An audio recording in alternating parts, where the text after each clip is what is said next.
दूसरा काउंटर जो कि बहुत बढ़िया मूव्स दिखा रहा है उसका नाम है JBM ऑटो।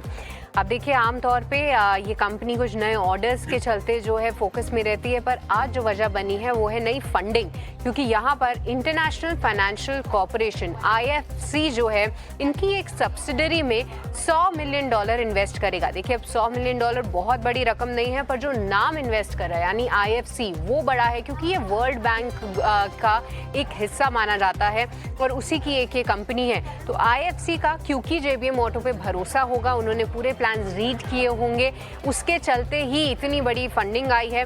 साथ ही साथ कंपनी ने ये भी बताया है कि लगभग 1455 इलेक्ट्रिक बसेस के इनको कौन सी स्टेट्स में पहुंचाना है, उसके लिए ये फंडिंग का इस्तेमाल करते रहेंगे।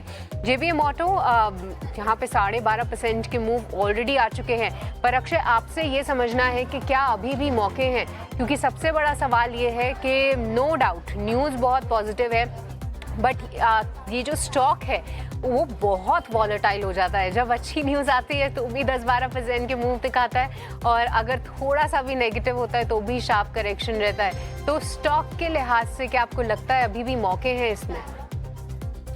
मौके बहुत स्ट्रांग है, क्योंकि 12% का मूव है। जिस तरीके का वॉल्यूम ब्लास्ट हमने आज इंट्राडे स्तर पे देखा है, तो बहुत मेजर इसमें ट्रेडिंग इंटरेस्ट देखने को मिल पा रहा है। और टेक्निकली भी अगर आप देखें तो 2 महीने से जो स्टॉक एक रेंज के दायरे में दबा पड़ा था, उस रेंज का अपर बैंड को आज ये ब्रेकआउट करता हुआ दिखा है, जिसके चलते अगर आप ट्रेडिंग शॉर्ट टर्म टारगेट्स ढूंढेंगे इसमें तो 750 ये आपका पहला टारगेट या इंपॉर्टेंट रेजिस्टेंस जोन बनेगा।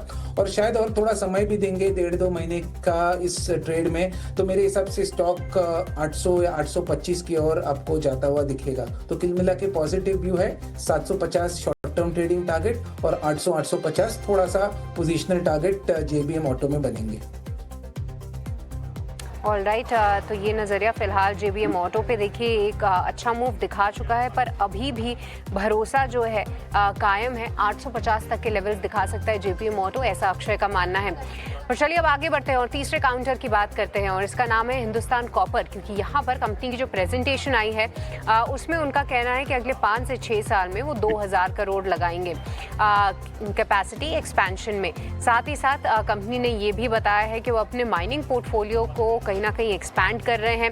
कई सारी PSU कंपनीज जैसे राइट, IOCL, कोल इंडिया, इन सभी के साथ जो है उन्होंने MOU साइन किए हैं। हालांकि कुछ नया नहीं निकल कर आया है हिंदुस्तान कॉपर की प्रेजेंटेशन में, पर फिर भी आप देखिए स्टॉक में 8-8.5% का उछाल है, क्योंकि इसकी एक वजह ये भी है कि आप देखिए बेस मेटल्स की चाल कहीं ना कहीं अभी ठीक है। पर अक्षय आपकी क्या राय है, हिंदुस्तान कॉपर स्ट्रॉन्ग मूव्स पर क्या अभी भी मौके हैं? जी मौके है। आज पॉसिबल रेंज ब्रेकआउट का सिमिलर सिनारियो बहुत सारे स्टॉक्स में बनता हुआ दिख रहा है, तो हिंदुस्तान कॉपर में भी एक सिमिलर सिचुएशन है, जहां पे 3 हफ्ते का रेंज ब्रेकआउट हमने 260 के लेवल पे आज बनता हुआ दिखा है। स्ट्रॉन्ग वॉल्यूम्स का पार्टिसिपेशन इस ब्रेकआउट में, जो शॉर्ट टर्म सब मूविंग एवरेजेस थे उनको भी पार कराए, तो इसके चलते आपके ट्रेडिंग या शॉर्ट टर्म टारगेट्स 280 से 285 तक बनेंगे। ये एक शायद हफ्ते भर के अंदर आपको बनते हुए दिखे। और पोजिशनली भी अगर थोड़ा सा और समय देके होल्ड करें तो जो रिसेंट स्विंग हाइज हमने 1.5-2 महीने पहले देखे थे 285 का, उसको भी पार करके शायद 300 या 310 के स्तर हिंद कॉपर छू सकता है। तो पॉजिटिव आउटलुक के साथ होल्ड करने की राय रहेगी हिंद कॉपर में। ऑलराइट, तो हिंद कॉपर फिलहाल आप होल्ड कर सकते हैं, ये राय आती हुई अक्षय की तरफ से। पर चलिए अब आगे बढ़ते हैं और 2 काउंटर्स की बात करते हैं पाइप सेगमेंट में, क्योंकि हाल फिलहाल जो है कई सारे ब्रोकरेजेस के नोट आ रहे हैं इस पे, और हम स्टॉक में भी